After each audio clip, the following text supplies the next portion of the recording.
Ayu lahir dan tumbuh di kota indah Yogyakarta, di Indonesia. Yogyakarta dikenal karena budaya dan tradisinya yang kaya, dengan jalan-jalan yang penuh kehidupan, pasar yang ramai, dan latar belakang megah Candi Borobudur. Namun, bagi Ayu, kota ini selalu memiliki nada melankolis. Masa kecilnya ditandai oleh ketidakhadiran yang tidak pernah benar-benar bisa ia pahami. Ayu tinggal bersama ibunya, Ibu Sri, seorang wanita kuat dan berdedikasi, yang melakukan segala yang mungkin untuk menghidupi keluarganya. Ibu Sri adalah seorang penjahit dan menghabiskan waktu berjam-jam di bengkel kecilnya, membuat pakaian untuk penduduk kota. Ayah Ayu, Pak Budi, meninggalkan keluarga ketika Ayu baru berusia 5 tahun. Kenangan Ayu tentangnya hanya sedikit dan samar, kilatan senyuman, suara yang jauh, dan suara pintu yang tertutup pada malam ketika ia pergi. Tumbuh tanpa sosok ayah sangat sulit bagi Ayu. Anak-anak lain di sekolah berbicara tentang ayah mereka, dan ia selalu merasa terasing. Meskipun ibunya sangat mencintainya dan berperan sebagai kedua orang tua, Ayu merasakan kekosongan, kebutuhan untuk memahami siapa ayahnya dan mengapa ia meninggalkan mereka. Sejak sangat muda, Ayu mulai mempertanyakan ibunya tentang Pak Budi. Ia ingin tahu mengapa ia pergi, di mana ia berada, apakah ia memikirkannya. Tetapi Ibu Sri selalu menjawab dengan suara tenang dan sedih, mengatakan bahwa lebih baik tidak mencari Pak Budi, bahwa ia telah memutuskan untuk meninggalkan mereka dan tidak pantas untuk ditemukan. Ibu Sri mencoba menyembunyikan rasa sakit di matanya, mengatakan bahwa Ayu harus mengerti bahwa ayahnya telah meninggalkan mereka dan ia memilih untuk tidak menjadi bagian dari hidup mereka. Kata-kata ini tidak pernah memuaskan Ayu. Ia berpikir bahwa ibunya tidak adil, mungkin menyembunyikan sesuatu darinya. Lagi pula, mengapa seseorang yang mencintainya akan meninggalkannya begitu saja? Seiring berjalannya waktu, konflik internal ini semakin besar. Ayu mulai melihat ibunya sebagai penjahat dalam cerita ini, percaya bahwa Ibu Sri telah mengusir Pak Budi dari rumah. Di masa remajanya, Ayu memberontak. Pertengkaran dengan ibunya menjadi lebih sering, dan Ayu menuduh Ibu Sri sebagai penyebab ketidakhadiran ayahnya. Ia mengatakan bahwa ibunya telah mengusirnya, bahwa ia tidak mungkin pergi sendiri. Pertengkaran ini sangat melukai hati Ibu Sri, yang hanya ingin melindungi anaknya dari kebenaran yang lebih menyakitkan. Ayu sangat merindukan sosok ayah, seseorang yang bisa memberikan nasihat, melindunginya, dan mencintainya tanpa syarat. Ia bermimpi suatu hari menemukan ayahnya, yang akan memeluknya dan menjelaskan bahwa semua ini hanya kesalahpahaman, bahwa ia selalu mencintainya dan tidak pernah ingin pergi. Masa remaja Ayu adalah periode yang penuh gejolak. Kebenciannya terhadap ibunya semakin hari semakin tumbuh. Ayu tidak bisa menerima bahwa Pak Budi, ayahnya, begitu saja meninggalkan mereka. Di dalam hatinya, dia percaya bahwa ada lebih dari cerita ini, sesuatu yang tidak diceritakan oleh ibunya. Pertengkaran antara Ayu dan Ibu Sri menjadi rutinitas. Ayu berteriak bahwa ibunya telah menjauhkan ayahnya, air mata frustrasi mengalir di wajahnya. Ibu Sri, selalu sabar, menjawab dengan tegas bahwa Ayu tidak seharusnya mencari ayahnya, berusaha menahan rasa sakitnya sendiri. Tetapi Ayu tidak bisa mengerti. Pikiran mudanya dan hatinya yang terluka menolak untuk menerima penjelasan itu. Dia mulai memberontak, pergi dari rumah tanpa memberitahu, pulang larut malam dan semakin menjauh dari ibunya. Teman-temannya tidak mengerti apa yang sedang terjadi, dan Ayu semakin merasa sendirian dalam perjuangannya. Ketika Ayu berusia 18 tahun, ada sesuatu yang berubah dalam dirinya. Dia merasa dewasa, siap menghadapi tantangan apapun. Dia memutuskan bahwa saatnya telah tiba untuk mengambil kendali atas hidupnya sendiri dan mencari jawaban yang sangat diinginkannya. Dengan tekad yang selalu menjadi cirinya, dia memulai penyelidikannya. Orang pertama yang terlintas dalam pikirannya adalah bibinya, Tante Rina. Dikenal dalam keluarga sebagai tukang gosip, Tante Rina memiliki informasi tentang semua orang. Ayu tahu bahwa jika ada seseorang yang bisa membantunya, itu adalah dia. Pada suatu sore yang panas dan cerah, Ayu mengunjungi Tante Rina di rumahnya, sebuah bangunan kayu tua yang dikelilingi oleh taman penuh bunga. Ayu berusaha menahan kecemasan dalam suaranya, mengatakan bahwa dia membutuhkan bantuan bibinya. Tante Rina menatapnya dengan rasa ingin tahu. Matanya bersinar dengan minat, sangat memperhatikan. Ayu menjelaskan situasinya, bagaimana dia selalu ingin menemukan ayahnya dan bagaimana dia merasa bahwa ibunya menyembunyikan sesuatu. Tante Rina mendengarkan dengan saksama, dan setelah beberapa saat hening, dia menghela napas dalam-dalam. Dengan nada suara yang sedikit sedih, dia mengatakan bahwa dia tahu suatu hari Ayu akan mencari informasi tentang ayahnya. Tante Rina memberitahu Ayu tentang kontak lama yang dimilikinya, sepupu ayahnya, Pak Joko. Dia tidak tahu apakah nomornya masih sama, tetapi mengatakan bahwa itu layak dicoba. Dia menyerahkan selembar kertas yang menguning oleh waktu dengan nomor yang tertulis di atasnya. Dengan hati yang berdebar-debar, Ayu berterima kasih kepada bibinya dan kembali ke rumah. Malam itu, terkunci di kamarnya, gugup dan cemas, dia memutar nomor tersebut. Telepon berdering beberapa kali sebelum suara pria menjawab di ujung sana. Gugup, Ayu mulai menjelaskan kepada Pak Joko siapa dirinya, mengatakan bahwa dia adalah putri Pak Budi. Ada momen hening sebelum Pak Joko menjawab dengan terkejut bahwa dia tidak tahu bahwa Pak Budi memiliki putri seusia itu. Ayu menjelaskan secara singkat situasinya dan keinginannya untuk menemukan ayahnya. Untuk kejutan besar, Pak Joko sangat membantu, dan meskipun tidak pernah membayangkan bahwa Ayu ada, dia membantunya, mengatakan bahwa ayahnya sekarang tinggal di Surabaya, dan memberikan alamatnya. Jantung Ayu berdebar-debar saat mencatat alamat tersebut. Dia berterima kasih kepada Pak Joko dengan hangat dan menutup telepon. Dia merasakan gelombang emosi menyelimuti dirinya, ketakutan, kecemasan, tetapi juga harapan yang baru. Akhirnya, dia akan segera menemukan pria yang begitu lama dia cari. Dengan alamat di tangan, Ayu merasakan campuran emosi. Dia merasa cemas, penuh harapan, dan sedikit takut. Dia mempersiapkan diri untuk perjalanan ke Surabaya, sebuah kota besar dan sibuk, sangat berbeda dari Yogyakarta yang tenang.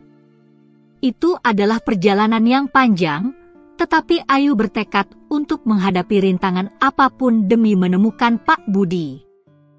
Pada hari perjalanan, Ayu bangun pagi, jantungnya berdebar kencang. Dia berpamitan singkat dengan Ibu Sri, yang menatapnya dengan kekhawatiran, tetapi tidak berkata apa-apa. Ayu tahu bahwa ibunya masih tidak setuju dengan pencariannya, tetapi itu tidak akan menghentikannya. Dia naik bus menuju Surabaya, sebuah perjalanan yang memakan waktu berjam-jam, tetapi bagi Ayu terasa seperti berhari-hari. Sesampainya di Surabaya, Ayu terpesona dengan ukuran dan kesibukan kota tersebut. Dia merasa kecil di hadapan gedung-gedung besar dan aliran orang serta kendaraan yang tiada henti. Tetapi tekadnya mendorongnya untuk terus maju. Dengan alamat di tangan, dia naik taksi menuju ke lingkungan tempat Pak Budi tinggal. Ketika akhirnya tiba, Ayu keluar dari taksi dan melihat sekeliling. Lingkungan itu sederhana, dengan rumah-rumah kecil yang terawat. Jantungnya berdebar kencang ketika menyadari bahwa dia hampir bertemu dengan ayahnya. Dia berjalan di jalan itu, mengamati setiap detail, sampai melihat seorang pria keluar dari sebuah rumah. Dia tampak sibuk, membawa beberapa kantong belanjaan. Ayu mengenali Pak Budi segera, meskipun bertahun-tahun telah berlalu. Dia menarik napas dalam-dalam, mengumpulkan keberanian dan memanggilnya. "Ayah!" Suara Ayu bergetar saat mengucapkan kata itu. Pak Budi berhenti tiba-tiba dan melihat ke belakang. Matanya membelalak karena terkejut saat melihat Ayu. Dia berlari ke arahnya, merasakan air mata mengalir di matanya. "Ayah, ini aku, Ayu. Putrimu." Pak Budi berdiri diam sejenak, tampak terkejut. Kemudian, ekspresinya berubah drastis. Dia mengernyit dan menatap Ayu dengan campuran ketidaknyamanan dan ketidaksenangan. "Apa yang kamu inginkan di sini?" Suaranya dingin dan tajam. Ayu, masih penuh harapan, menjawab, "Aku sudah mencarimu sejak lama. Aku sangat merindukanmu. Aku hanya ingin melihatmu, berbicara denganmu." Pak Budi mendengus dan menggelengkan kepala, tidak percaya. "Aku bukan ayahmu. Aku tidak punya anak, apalagi anak yang cacat." Kata-katanya seperti pisau bagi Ayu. Dia hampir tidak bisa percaya apa yang didengarnya. "Apa maksudmu? Aku adalah putrimu. Aku hanya ingin menemukanmu, menerima pelukan darimu," kata Ayu, suaranya patah karena putus asa. Dia selalu tahu bahwa dia memiliki masalah pada kakinya sejak lahir. Otot-ototnya cacat, satu kaki lebih pendek dari yang lain, dan dia membutuhkan tongkat untuk berjalan. Tetapi dia tidak pernah membayangkan bahwa itu akan menjadi alasan untuk ditolak oleh ayahnya sendiri. Pak Budi menatapnya dengan jijik. "Kamu seharusnya tetap di tempatmu. Aku tidak ingin ada hubungannya denganmu. Aku tidak punya anak dan tidak ingin melihatmu lagi. Sekarang, pergi sebelum aku memanggil polisi." Ayu terdiam, air mata mengalir di wajahnya. Dia selalu bermimpi tentang momen ini, membayangkan bahwa itu akan penuh dengan cinta dan rekonsiliasi. Tetapi kenyataannya kejam dan tak kenal ampun. Dia merasakan dunianya runtuh. Tanpa kekuatan untuk menjawab, Ayu perlahan berbalik dan mulai pergi. Setiap langkah adalah siksaan, tetapi dia terus berjalan, tanpa menoleh ke belakang. Ayu berjalan melalui jalan-jalan Surabaya dalam keadaan terkejut. Kata-kata kejam dari Pak Budi terngiang di pikirannya, berulang seperti mimpi buruk yang tidak bisa dia hindari. "Cacat," katanya.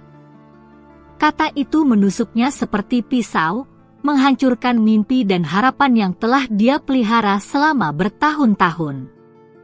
Perjalanan kembali ke Yogyakarta terasa seperti kabur. Ayu merasa seperti berada dalam keadaan trance, kenyataan yang terdistorsi oleh rasa sakit dan kekecewaan. Setiap kilometer yang menjauhkannya dari Surabaya seolah hanya menambah beban di hatinya. Ketika akhirnya tiba di rumah, hari sudah gelap. Rumah kecil tempatnya tumbuh besar tampak sekaligus akrab dan asing, sebuah tempat berlindung yang kini menyimpan lapisan kesedihan baru. Saat membuka pintu, Ayu disambut dengan tatapan khawatir dari Ibu Sri. Tanpa bisa menahan air matanya, dia jatuh dalam pelukan ibunya, menangis tersedu-sedu. Di antara isakan tangisnya, Ayu berhasil mengatakan kepada ibunya bahwa ayahnya telah menolaknya dan mengatakan hal-hal yang mengerikan padanya. Ibu Sri memeluknya erat, merasakan hatinya hancur melihat putrinya begitu hancur. Mencoba tetap tenang, dia berkata, "Aku sangat menyesal kamu harus mengalami ini. Aku selalu tahu bahwa dia bukan orang yang baik. Itulah sebabnya aku mencoba melindungimu." Ayu memeluk ibunya seperti memegang papan penyelamat, membiarkan semua rasa sakit dan kekecewaan keluar dalam aliran air mata. Dia merasa benar-benar hancur. Ibu Sri mengelus rambut putrinya, mencoba memberikan sedikit kenyamanan, lalu berkata, "Ayu, ayahmu tidak pernah menjadi pria yang kamu bayangkan. Dia meninggalkan kita karena tidak memiliki keberanian untuk menghadapi kesulitan. Dia tidak pernah pantas mendapatkanmu, putri yang begitu luar biasa dan pemberani." Kata-kata Ibu Sri adalah balsam bagi jiwa Ayu yang terluka. Dia menatap mata ibunya, melihat kebenaran yang selalu ada di sana, tetapi yang dia enggan lihat. Dengan suara bergetar, Ayu berkata kepada ibunya, "Aku sangat menyesal, Bu, untuk semua pertengkaran, karena meragukanmu." Ibu Sri tersenyum dengan lembut, memegang wajah putrinya di antara tangannya dan berkata, "Kamu tidak perlu minta maaf, Ayu. Aku mengerti. Kamu perlu menemukan jawabanmu sendiri, meskipun itu menyakitkan. Aku hanya ingin melindungimu dari kekejamannya." Ayu menyeka air matanya, merasakan beban mulai terangkat dari pundaknya, dan berterima kasih kepada ibunya karena selalu ada di sisinya meskipun dia telah bersikap tidak adil. Ibu Sri memeluk putrinya dengan lebih erat dan berkata, "Aku juga mencintaimu, Nak. Dan aku akan selalu ada untukmu. Bersama-sama, kita bisa mengatasi apapun." Malam itu, saat mereka duduk bersama di sofa kecil di ruang tamu, Ayu merasakan kekuatan baru tumbuh dalam dirinya. Penolakan Pak Budi adalah pukulan yang kejam, tetapi cinta tanpa syarat dari ibunya memberinya kekuatan. Dia tahu bahwa, seiring waktu, rasa sakit itu akan berkurang, dan dia bisa melanjutkan hidupnya. Perjalanan Ayu tidak berakhir seperti yang dia harapkan, tetapi pengalaman itu mengajarinya tentang hakikat cinta dan keluarga yang sebenarnya. Dia mengerti bahwa, kadang-kadang, kebenaran bisa menyakitkan, tetapi juga membebaskan. Dan, yang lebih penting, dia belajar untuk menghargai wanita luar biasa yang selalu berada di sisinya, ibunya, Ibu Sri. Dengan berjalannya waktu, Ayu melanjutkan perjalanan penemuan diri dan pertumbuhannya. Dia bertemu seorang pria luar biasa, Arif, di sebuah konferensi kerja. Arif adalah orang yang ramah, penyayang, dan memiliki senyum yang bisa melelehkan hati Ayu. Mereka jatuh cinta dengan cepat dan, tidak lama kemudian, memutuskan untuk menikah. Pernikahan Ayu dan Arif adalah sebuah perayaan yang penuh dengan kebahagiaan dan cinta, dengan Ibu Sri di samping putrinya, berseri-seri penuh kebahagiaan. Ayu merasa akhirnya memulai babak baru dalam hidupnya, sebuah babak yang penuh dengan janji dan kemungkinan. Beberapa tahun kemudian, Ayu dan Arif memiliki 2 anak, Rina dan Putra.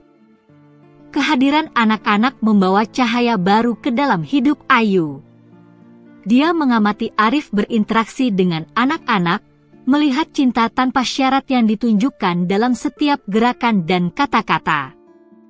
Hal ini membuat Ayu memahami makna sejati menjadi seorang ayah.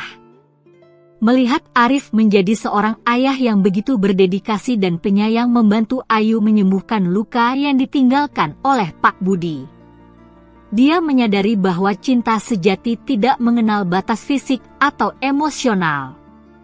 Dan, yang lebih penting, dia merasakan rasa syukur yang mendalam karena memiliki Ibu Sri sebagai ibu. Pada suatu malam yang tenang, saat duduk di beranda rumah, Ayu melihat anak-anaknya bermain dan merasakan kedamaian yang mendalam. Arif bergabung dengannya, memegang tangannya. "Kamu sedang memikirkan sesuatu?" tanya Arif, tersenyum. "Ya," jawab Ayu, menggenggam tangan Arif. "Aku sedang memikirkan betapa aku diberkati memiliki keluarga yang begitu luar biasa.